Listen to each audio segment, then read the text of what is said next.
Welcome. In this session on natural deduction, we'll explore one example of how to combine a universal quantifier and an existential quantifier. What we'll use as our example is a simple version of Aristotle's original syllogism. What we'll say is, suppose that all humans are mortal, and suppose that something is human. We want to conclude that something is mortal. What we'll do is we'll translate this into predicate logic, and then we'll prove the sequent. The sequent that we want to prove is for all x, if x is human, then x is mortal, and some x has the property of being human, therefore some x has the property of being mortal. And to prove this, we begin by stating our premises and writing our conclusion.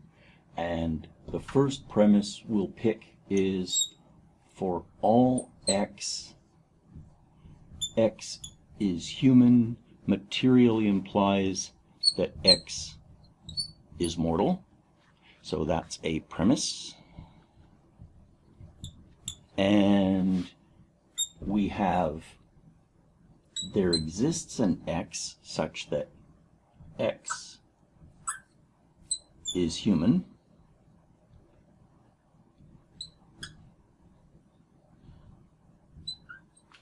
So that's also a premise. And what we want to conclude is that something is mortal. As usual, we stand back, take a moment, and look at our premises and look at our conclusion. From the conclusion, I don't see any immediate way that we could use backward reasoning, although it would help if we could, one way that we could get here is if we could assert that something, some object has the property of being mortal. So that's where we want to end up. We want to end up with something, m of something is on a line of its own, and then I could deduce it. So that's my motivation. If I look up here, I see that I've got an exists x with h, and I've got a for all with h materially implies m. So I'm now motivated to take a look at my premises a little more seriously. If I was to use universal elimination on the first premise, I would introduce a fresh variable, and the trouble is that I would instantiate it is the correct term, and if I did, I couldn't reuse that variable. If I reverse my thinking and I say, well, you do existential elimination first, then I get a variable, and then I can reuse that variable in the universal elimination. So that's what I'll do, is I'll say, okay, I'll introduce it. Let's pick W, and I'll say that H of W, so this is an assumption box that I'm making. And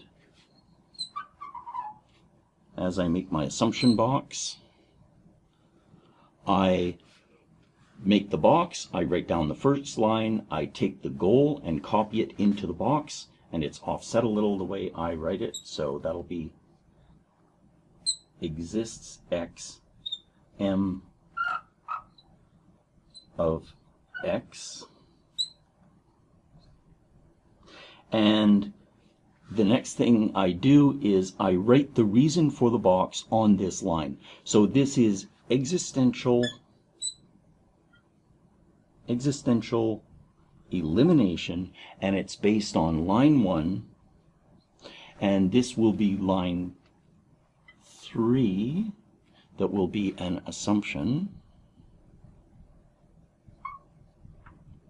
So it'll be a box that starts with 3. So the fact that I've skipped 2 is not material for this proof.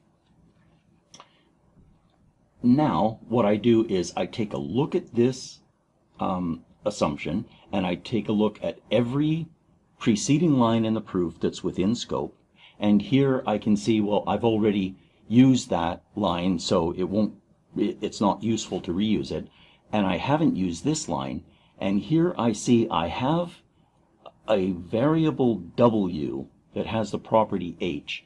Now, is it true that if everything has the property h, material implies m, that it's true of that w? Well, certainly. That is reasonable. So I can write that h of w materially implies m of w as line 4, and that is justified by universal elimination based on line 1. Now I can apply straightforward propositional reasoning, because here I have an antecedent, here I have a material implication, and that means I can deduce the consequent. So I can deduce that w has the property m of mortality as line 5, and that comes from implication elimination. Our convention is we write the antecedent, and then we write the material implication.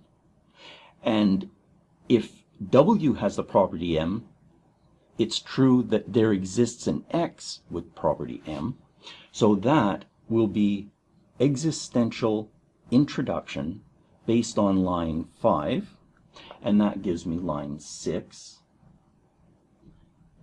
And I've now completed the box. I can assign this a line number, and I can complete its justification as being existential elimination based on line 1 and the box that begins at 3 and ends at 6. Let's take a moment now and let's verbally analyze what we've done. We used forward reasoning in opening this box. In propositional logic, most of the boxes that we opened were using backward reasoning. Here, it's important to note that for existential elimination, that is a forward reasoning process, and it's the predicate extension of disjunction elimination. So disjunction elimination was a forward reasoning process. We had a disjunction and we wanted to prove something, so we checked both paths of that disjunction. Now we're saying existential is the predicate version of it, and what we do is we don't know which branch to go down, but we know that we can, if we give a fresh variable name, we can call it w. And we can then proceed down. Now, a false version of this proof, one that looks sort of similar but isn't valid, is if we used universal elimination first and we created a variable z. If we had that, we couldn't then say there exists, and we couldn't then write h of z, because we would be reusing it. When we do existential elimination, it has to be a fresh variable. So it has to be one that is free for the existential variable in that formula, so free for x in this formula, and it also has to not appear previously in the proof. So that's what we mean by fresh. So here, down at the bottom, this can be confusing if you're reading somebody else's proof. When you do it yourself, it's not too bad. But when you're reading somebody else's proof, what some of us wonder, oh, that's supposed to be there exists an xi. I miswrote that.